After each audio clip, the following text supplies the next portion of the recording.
네, 안녕하세요. 매일 아침 빠르게 만나는 미국 주식과 테슬라 소식 아트라운 TV입니다. 오늘 나스닥이 무려 4%나 빠지고요. 테슬라가 7%나 하락하는 그런 하루를 보여주었습니다. 미국 증시가 온탕과 냉탕을 오락가락하고 있는데 이 두 분 때문인 것 같아요.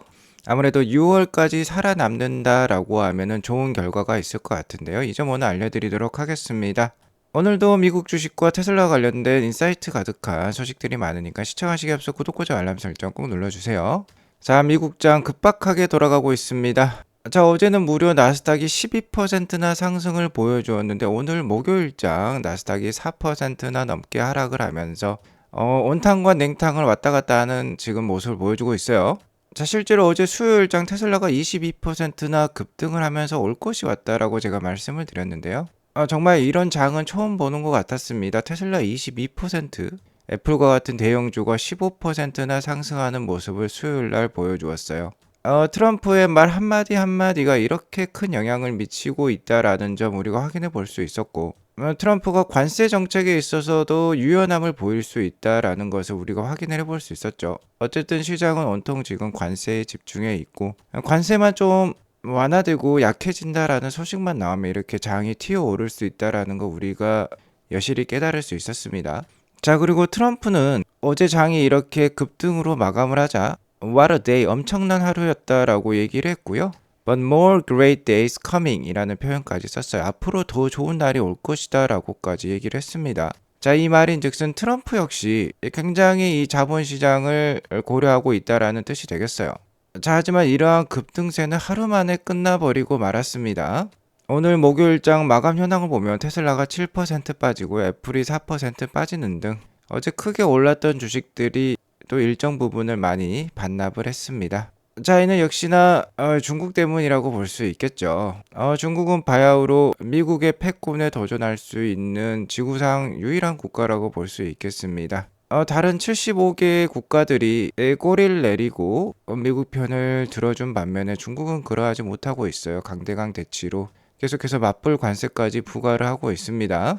자, 미국이 관세를 125%까지 올리자 중국 역시 84%의 맞불 관세를 미국에 부과하기로 발효를 했어요.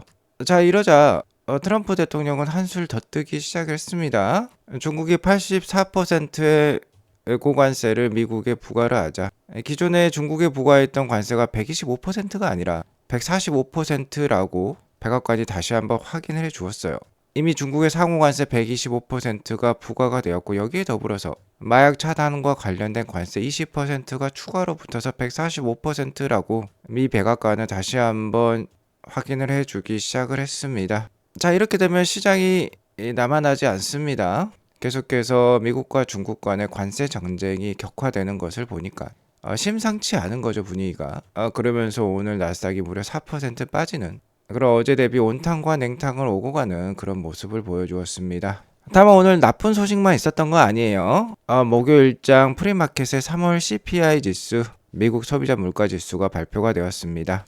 지금 보시는 거는 4월달 주요 증시 캘린더라고 볼 수 있어요. 자, 그리고 4월달에는 1분기 실적이 발표되는 주간이죠. 자, 그리고 테슬라는 항상 빅테크 중에 가장 먼저 실적 발표를 합니다. 테슬라의 실적 발표는 22일에 있으니까 참고하시기 바라겠고요. 자, 오늘 3월 CPI 지수 굉장히 낮게 나왔습니다.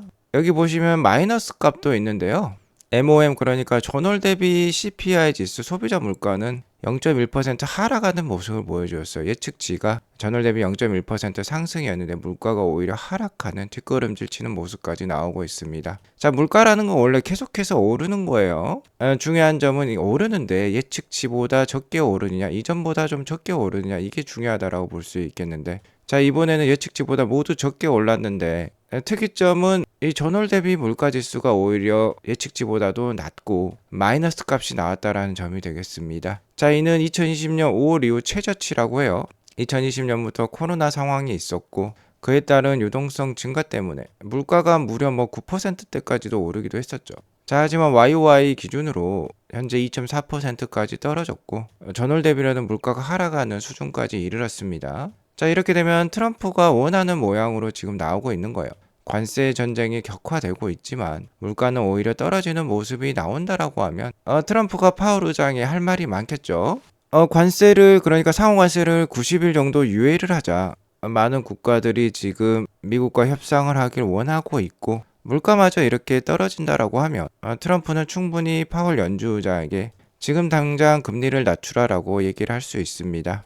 관세 전쟁 때문에 주가가 떨어진다라고 하더라도 기준금리가 내려가게 되면 주식시장은 더욱더 반등을 크게 보여줄 수 있기 때문에 이러한 요청이 있는 것 같은데요. 자, 여기에 더불어서 트럼프 대통령이 미국 대법원에 대통령의 권한으로 이 파월 연주의장을 해임시킬 수 있는 허가를 요청까지 하는 지경에 이르렀어요. 파월 연주의장을 강력하게 압박을 하고 있는데, 자, 이렇게 되면 당연히 기준금리 인하 좀 더 빨라질 수 있고 더욱더 그 폭이 증가될 수 있겠어요. 자, 어제 증시가 많이 오르면서 기준금리 인하 확률이 좀 떨어졌었습니다. 최근에 증시가 많이 하락하면서 다음 달인 5월 7일에 올해 첫 번째 금리 인하가 있을 수도 있겠다라고 예상이 되었었는데 주가가 굉장히 오르죠. 어저께 이 금리 인하 확률이 14.7%까지 떨어졌는데 오늘 CPI 지수도 낮게 나왔죠. 오늘 주가도 떨어졌는데 이러면서 5월달 금리 인하 확률은 소폭 상승을 했습니다. 24.9%까지 오르긴 했어요. 다만 좋은 점은 어제는 금리 인하 횟수가 3차례였는데 다시 한번 4차례로 증가하는 모습을 보여주고 있습니다. 자, 이런 식으로 물가 지수가 떨어진다라고 하면 당연히 금리 인하 확률 올라가고요. 금리 인하 횟수도 더 많아질 수 있어요. 다만 어쨌든 5월달 금리 인하 확률은 아직까지 낮은 상황이고요. 빠르면 6월달 금리 인하 확률이 높을 것 같습니다. 자, 그러니까 6월까지 살아남으실 필요가 있겠어요. 테슬라 1분기 인도량이 좋지 않았기 때문에 1분기 실적도 안 좋을 가능성이 있습니다. 그리고 스콧 베센트 재무장관도 아마 올해 6월 말까지는 관세 협상이 지속될 수 있다라고 했죠. 그러니까 자, 6월 달까지 잘 살아남으실 필요가 있겠는데 6월 달부터는 금리 인하도 시작이 되고 테슬라의 로보택시 사업마저 시작이 되기 때문에 6월부터는 뭔가 분위기가 달라질 수 있겠어요. 자, 이렇게 변동성이 심한 장세 속에 테슬라는 금일 7% 정도 하락한 252불로 마감을 했습니다. 일단 테슬라가 어제 22%나 급등하면서 장대 양봉을 만들어냈는데요. 자, 중요한 점은 테슬라가 지금 이렇게 3중 바닥을 만들었다라는 점이 되겠습니다. 약 220불대를 저가로 해서 3중 바닥을 만들어낸 모습이니까 220불은 굉장히 강력한 지지 라인이라고 볼 수 있겠습니다. 최근 이렇게 격화된 관세 전쟁 속에서도 220불대를 잘 지켜내는 것을 보니까 220불 전후로는 굉장히 좋은 매수 가격대라는 거 다시 한번 확인을 해줬다라고 볼 수 있겠고요. 앞서 말씀드렸듯이 6월 달까지 잘 버틴다라고 하면 연말에는 한 차례 좋은 반등이 충분히 있을 것으로 예상이 됩니다. 자, 어쨌든 어제 22%나 상승했던 건 테슬라 주가 역사상 두 번째 큰 상승이었어요. 테슬라에 대한 기대감이 얼마나 큰지 다시 한번 확인을 해주었고요.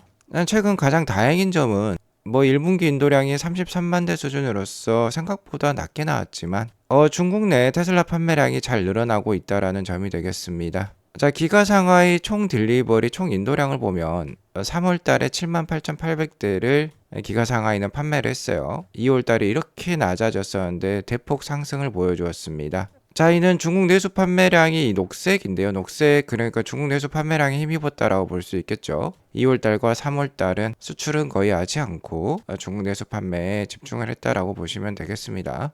중국 내수 판매량이 7만 4천 대였는데 이는 전년이었던 2024년 3월 대비 18.8% 중국 내수 판매량이 상승을 했고요. 전월 대비로는 무려 176%나 증가를 보여주었어요. 이는 역시 모델 Y 판매 증가에 기인했다라고 볼 수 있겠죠.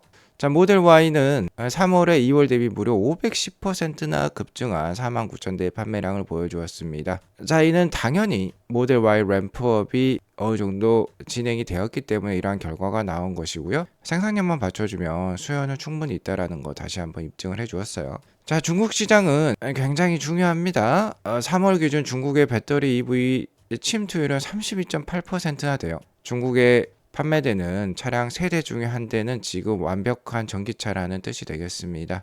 자, 이 3월달 배터리 EV 도입률이 침투율이 32.8%로 껑충 뛰어 올랐죠. 2월 달에는 20%대 초반밖에 되지 않았습니다. 이렇게 껑충 뛰어 오른 배경에는 역시나 테슬라 판매량 증가에 기인한다라고 볼 수 있겠어요. 모델 Y의 판매량 증가가 중국 배터리 EV 침투율 32.8%를 만들어냈다라고 보시면 되겠습니다.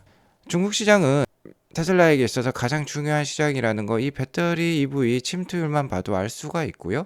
왜 그러냐면 미국은 10%대, 유럽은 15에서 18%대를 보여주고 있는데 중국이 침투율이 가장 높고요. 여기에 테슬라가 미치는 영향력도 크다라는 거 우리가 확인을 해볼 수 있는데, 자, 벌써 세대 중에 한 대가 전기차라는 게 정말 우리 입장에서는 잘 믿겨지지 않습니다. 한국에서는 전기차 침투율이 이렇게 나오고 있지 않죠. 자, 우리도 빨리 이렇게 따라갈 필요가 있겠어요.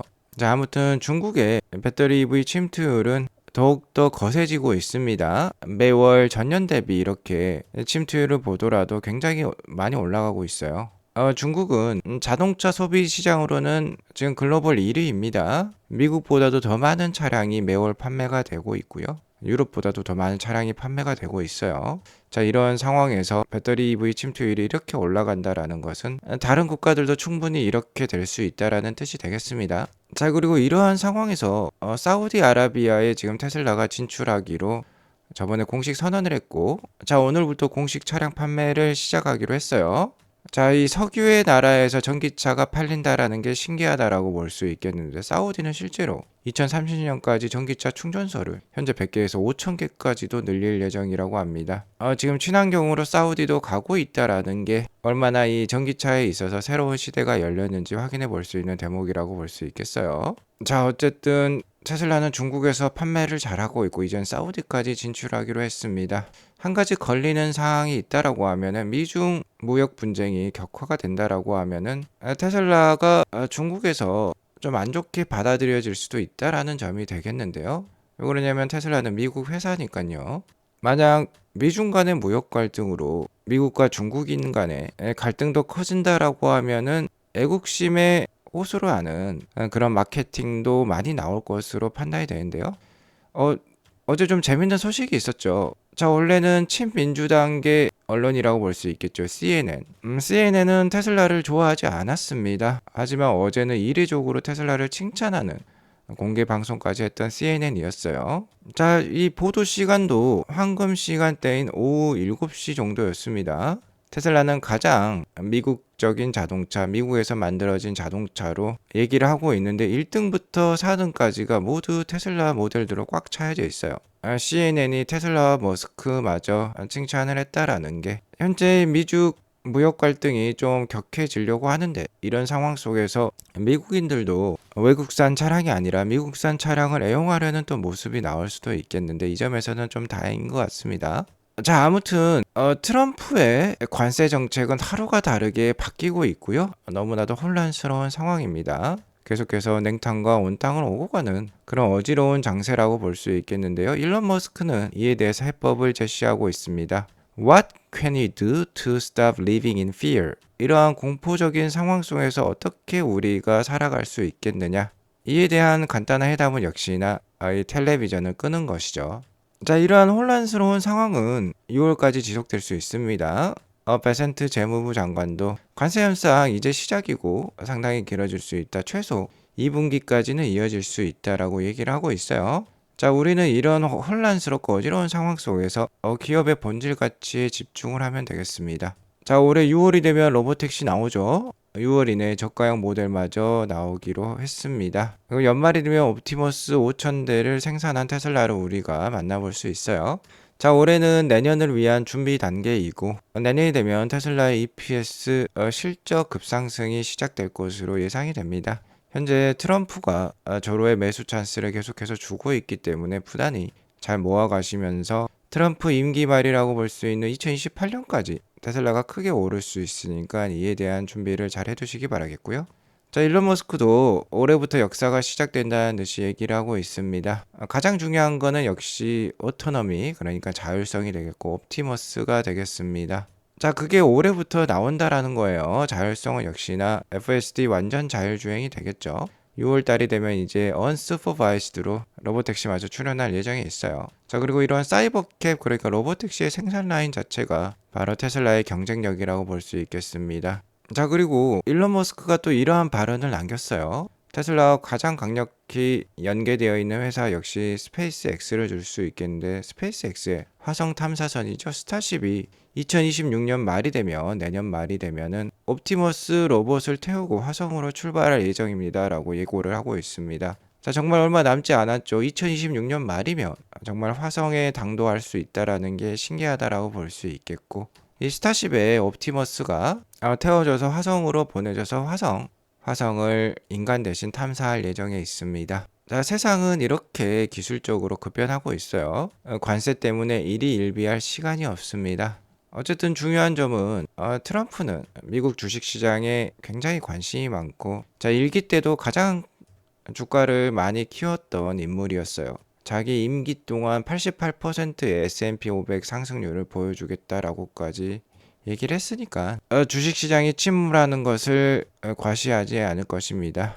너무나도 혼란스러운 장세가 지속되고 있습니다만, 너무 많은 언론과 미디어에 시간을 소비하지 마시고요. 세상의 큰 파도, 큰 트렌드 변화에 집중하시기 바라겠습니다. 가장 큰 트렌드 변화는 이 스마트폰에서 AI 사회로의 변화라고 볼 수 있겠고, AI에 있어서 실제적으로 가장 큰 수익의 상승을 만들 분야는 역시나 휴머노이드 로봇과 피지컬 AI, 즉 로보택시와 같은 피지컬 AI가 될 것으로 판단이 됩니다. 아트라운 TV를 통해서 기업의 본질을 좀 더 집중하시는 그런 시간을 계속 가져보셨으면 좋겠습니다. 자, 오늘 이것으로 방송을 마치겠고요. 오늘 방송이 도움이 되었으면 구독과 좋아요, 알람 설정 꼭 눌러주세요. 행복한 하루 보내시기 바라겠습니다. 감사합니다.